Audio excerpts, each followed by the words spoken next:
From cathedrals to cinemas, every conceivable venue has been pressed into service. And from mosques to racecourses, it is starting to pay off.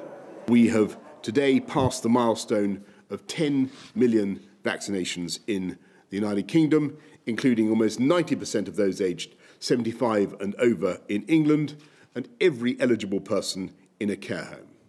And better still, an early study into the AstraZeneca vaccine suggests it reduces transmissibility of the virus by 2/3 and has a strong effect after just one dose.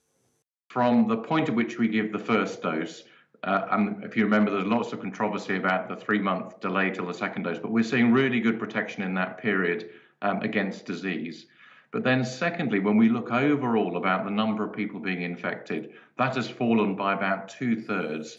So given all that good news, could the government be a bit braver about relaxing restrictions? I do think we could move a little bit faster. I think we know that there's going to be a positive impact from the vaccination process. We've seen that both from the clinical trials and from Israel.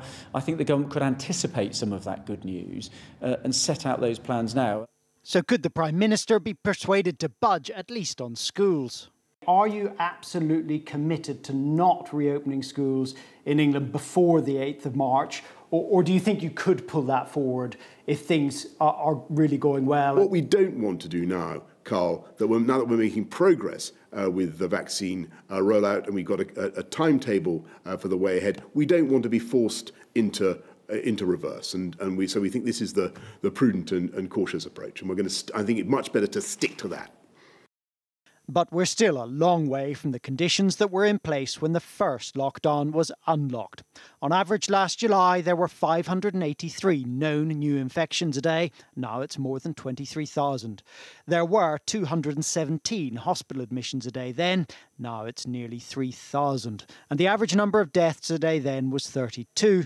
Now it's 971. If we were to start to take off again from the very high levels we are at the moment, the NHS would get back into trouble extraordinarily fast. But not everyone gets it.